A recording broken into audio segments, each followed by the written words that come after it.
Today we're at the Castle Climbing Centre, an iconic and historic gym here in London, and where Louis first discovered the sport that would ultimately change his life. It's an unusual centre with lots of personality, and one of its most endearing traits is its contribution to a cultural movement in climbing. The culture of training boards, a quintessentially British practice which was heavily cultivated right here. And with every cultural movement needs a cultural figurehead, and that's why we're here, to see Alex Lamel, who has spent his entire climbing career focused on sharpening his board climbing sword, and is well known for his feats of strength on the hangboard and his float style. In the next 20 minutes or so, we explore why these boards exist, how Alex has been coaching Louis on mindset, and generally sponging from Alex's wisdom. Very quickly before we get started, I want to tell you about a competition that Rungney are doing. You can win some free stuff. Click the link below and sign up to the giveaway.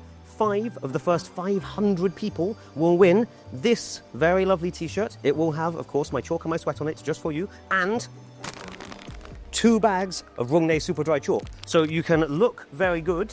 This is a nice t-shirt. It's got a cool design on the back. I don't know if you saw. It's nice, like oversized fit, heavy cotton, and have nice dry hands for sending hard boulders. Look good, climb hard, click the link, win the stuff. Bow. Thank you for joining me today, Alex. Pleasure. It's nice to play with you again. Yeah. So tell us a bit about the board behind us. What is it? How do we use it? Why is it so good?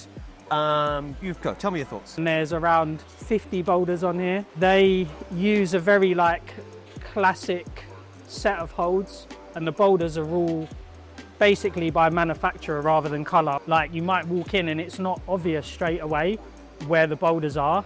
So what I think is another cool point about these type of training boards is they make people interact. Like, you connect with people in a way that you might not necessarily connect outside in the wider gym, because, like, you know, I'll see you doing a boulder and I'll ask you about that boulder, or maybe someone who's new to the training board might walk in and they might just be like, they might ask you like, oh, what's the easiest boulder to start on? And straight away, like, you just connect with someone. And I feel like that's a really important part of these boards. How long have you been climbing on boards like this, Alex? Must be heading into like 20 years territory now. For me, when I first walked into a room where there was a board, I was just so taken back by it, like wanting to get to the top of it. And I still have that connection, like when I come in now and I see the boards, although it's more individualized on the boulders, I'm like, oh, but I still have that same feeling personally about, you know, just getting sights to do the boulders. The first time you see it, it feels impossibly hard. You've never climbed on a board like this. Just getting to the top using any holds you can, still probably about V4, so which is a really good challenge for most people. Then once you've ticked that first goal, which is really exciting, you've learned a bunch about the holds. You can start trying some climbs which are slightly more set. I guess the easiest one on here, elsewhere in the gym, the blue straight here. Like, they're good flat edges, but realistically, like, it's a 45-degree board. I feel like this might get like V3 elsewhere in the gym. V2, V3. V2, V3. Here we're calling it V0 because it's the easiest one on the board, and everything's graded on that scale. Let's do some boulders. I'm psyched. You were saying this black on the right, so... Yeah, and you've got a left foot. Yeah, yes I do. I've got 2 left feet. No. Nope, okay. Yeah, that's a start. If you need it for the start. Oh, I see. Think like you probably will be all right. I needed that left foot. Yeah. And then off this guy. Foot comes in. That's a job. Tight. Yeah, that's a good hold. Then either campus or foot back on where I started with my right hand, up to an okay pinch. Probably left foot high. You can see the undercut. Into the undercut, yeah. And then up to the finish, probably claw in with the left toe, and that's the finish. That's my plan. Yeah, come on, bro. Now I'm chief and forget them, trust me, it gets like that. These demons are starting to feel like dragons. This evening I'm starting to build my callus. Where's my Alice? Where's my Wonderland? If I'm under thumb, nice, then I'll put the hand and I'll pick the locks and I'll time the stamps and I'll... Jeez. That's good. Yeah, I think if you fall off the move down low, you can get into it having to do it quite a few times. I was trying a lot harder than I thought I was going to be when I got to here. Then I got the drive, I was like, okay, I think I can relax. Then my feet started slipping around. I was like, oh no, don't relax yet. And then I think, yeah, that's the knowledge, is like getting the foot up, Yeah. going to the undercut. It's interesting, I really struggle with this bottom move, this go again move. You didn't even need the left foot. No, I feel like it suits me. Just I'm good on like compression stuff. Yeah, So they're bad holds, but I can just squeeze them together. yeah. See, I have to go left foot, I think. Oh, interesting. This thing's I thought bad, I was isn't going to be it? too high up if I did the left foot. Go on. Okay, now that's fine for you. Go on. Easy.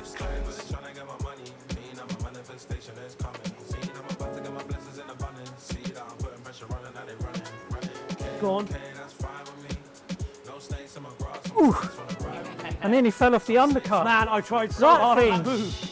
Shit. It's exactly the wrong height for it. I hit it and I was like, I juiced out of it. Yeah. Well, I was trying hard then. So we're going to take a little rest because it might look like we've only done one boulder, which we have. We definitely didn't get sucked into doing a much harder project before that one. You definitely didn't choose our much harder. Nope, I didn't. No, that never happened. So yeah, we're going to rest for a little bit because the next one we want to do is harder than that black one. And in the meantime, we're going to talk about the training that Alex has been helping me with because you've been helping me with my own training for like 7-8 months or so now. It's been really, really helpful for me. I think I felt kind of self-conscious about it because I was like, I'm a coach. I should know how to do my own training. But, oh man, it's actually really nice having someone else help you organise it. Feels like it's maybe more accountable. I can ask you a load of questions, which I think actually I would put as more your area of specialty than mine. I think I'm good on a lot of movement stuff, which I really like training and practicing, but strength and conditioning. And you've actually also been really helpful on mindset stuff for me. Has been like really, really good to work on together. What do you feel like are the main things you've helped me on? Because I've got some specific ideas I want to talk about. Like, first of all, I think like it is important to, acknowledge that even though like we're coaches, we're still human beings, and like everyone needs, everyone can benefit from input and perspective from other people. And I feel like sometimes that's not talked about with coaches as well, for me as a coach, that mindset mentality thing is even more than 50% of the picture sometimes for people. You're a very busy person, and I think that that's one thing I find with everyone I work with. The first thing to do, I usually do, is take a little bit out, because most people are not prioritizing recovery, which is the other super important part of training.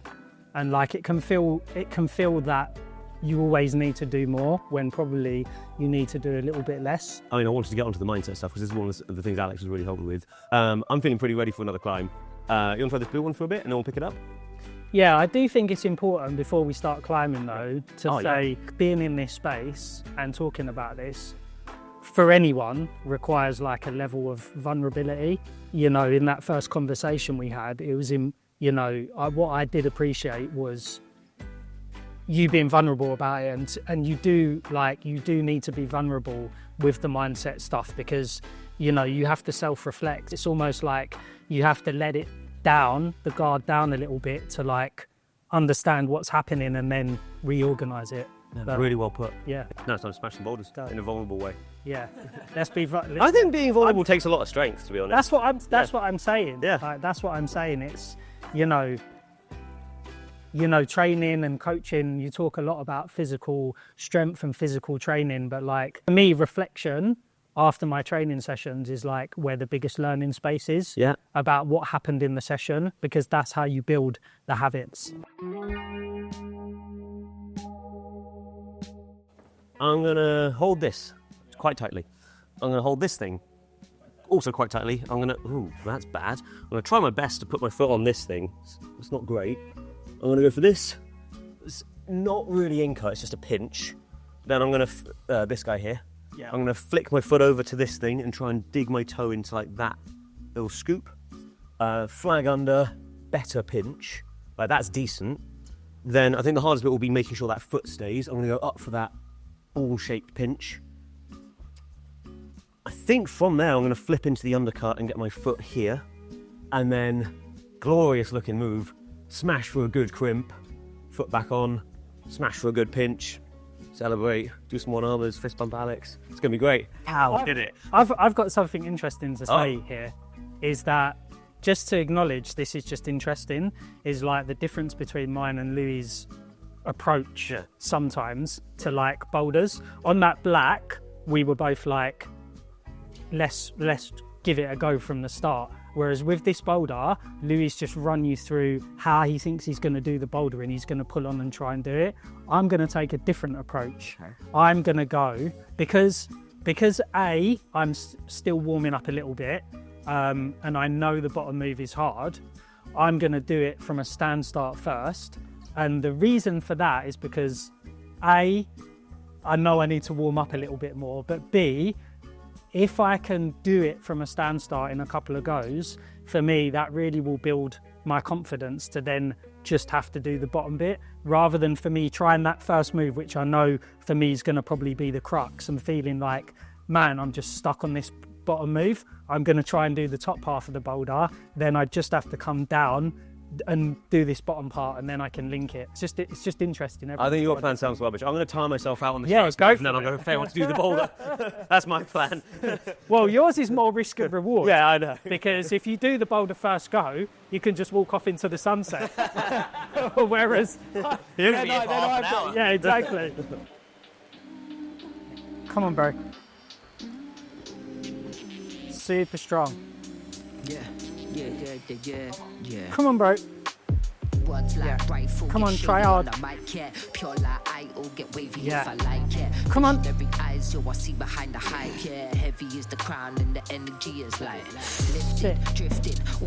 Oh, yeah. And now I get my fist bump. That was very, very impressive. I'm actually really psyched. That's very impressive. Gonna walk up into the sun? Oh, yeah, walk up into the sunset. Goodbye. Yeah. See you in an hour. Retire. Yeah, what do you think about that? That was very impressive. I know, like, I tried this first move at the end of testing, and like, we all tried that move, and I was like, that is really hard. It's like, to do this boulder in a oneer like that, and that was flash as well. Haven't tried that before.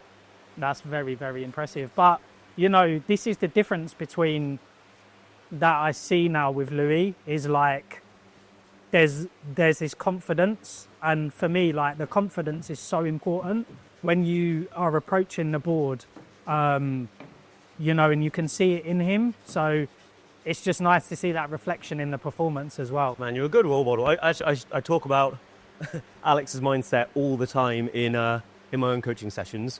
Specifically, what I usually say is like, oh, we're like hanging out and chatting, and he's like so like relaxed and like fairly softly spoken, and then he like turns his attention on the boulder and like looks like he transforms into this like predator mode, and then like laser focus, tries really hard, and then goes back to like, now I'm just Alex again. But is try this from the stand start now, and feed off of your like that performance. So I'm going to use your psych and your what you just had. Let's go. No freezing, fight or flight. Is it now? Is it never? Is it yeah, man. Yeah, fight or flight. Is it now? Is it come on, fight or flight? No freezing, fight or flight. Is it now? Is it never? So good. Oh, come on, man. Of course, there's pain in my heart. Yeah. Oh God. Fucking hell! Did you see how I call that thing? Oh my God. Shit. Yeah, like one finger or something. Christ, I was only holding on because I was like, man, we just spoke so much about trying. No. I looked up and it was miles away, bro, and you kept the foot on. Yeah, I know. It's interesting. I did the first move and I felt all right, and then I flicked into this thing and I was like, yeah, I'm okay, and I put the foot on and I was just like, man, I need to teleport up there. But I knew it was good. 9 or 10, maybe? I was saying like 9 or 10 for this, yeah? I think 7. From the bottom, like, I think 10, definitely not 9. Okay. I feel like that was like, that stand start was like, that's probably 8 9. plus. Yeah. And then I think, like, I'll tell you in a sec. Okay. I think this makes it like hard 10. Oh, I'm juicing on this thing. I was ready to try so hard. Come on. Oh, my foot parts. It's not too bad. No, you look good on it. It's not too bad.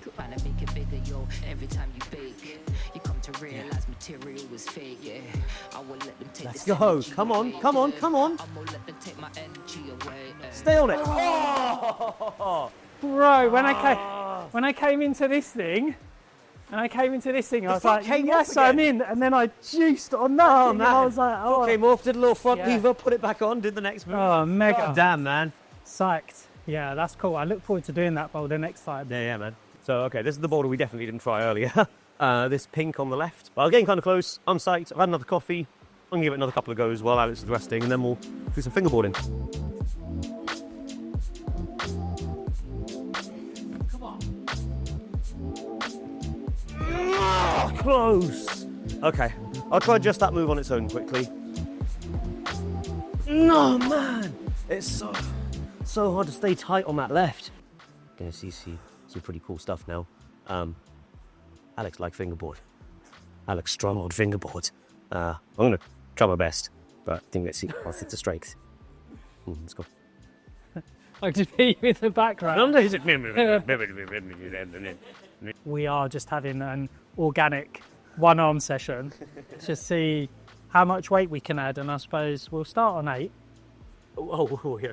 And I'm not really looking for time right now. I'm just seeing listening to feedback and seeing where we can go. For me, after a board session or after climbing is when I'm like most recruited in for one-arm work. So yeah, this isn't like a structured one-arm session, but we're warm, so we can definitely be cool to see what happens, because sometimes it just keeps going up and sometimes it doesn't keep going up.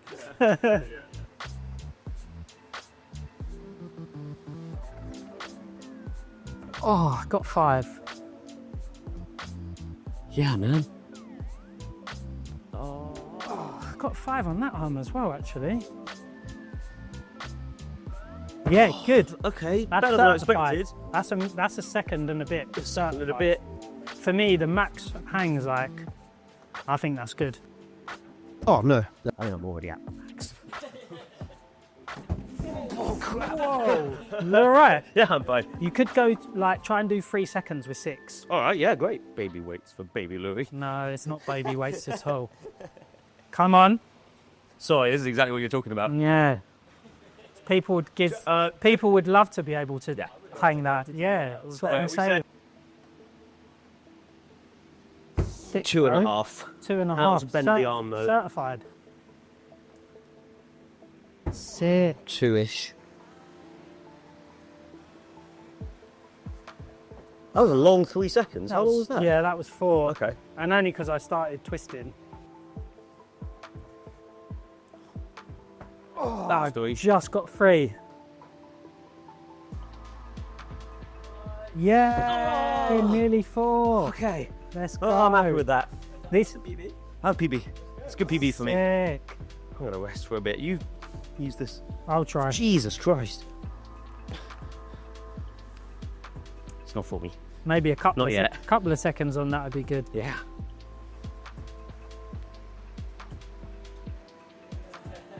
Oh, 3.5, 4? Yeah, it was.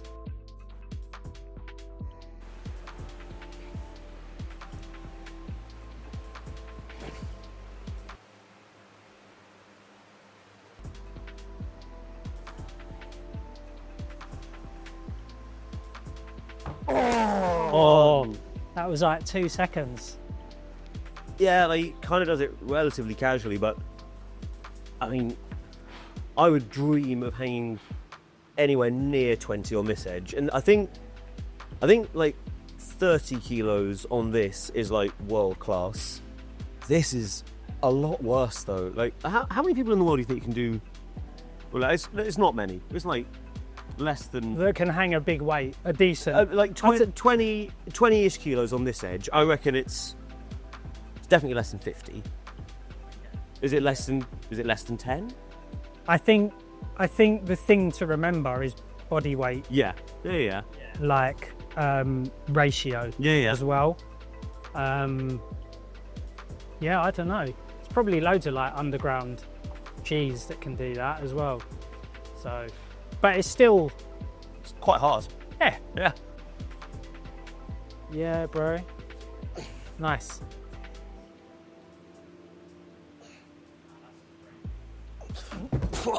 I was like, fine, I can dismount safely.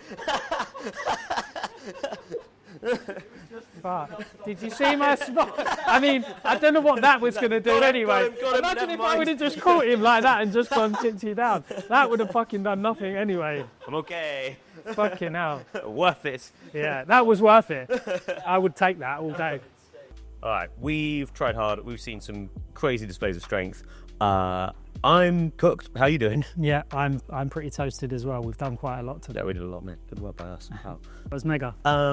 So I hope you enjoy it, folks. If you're interested in booking this guy for some coaching and getting strong,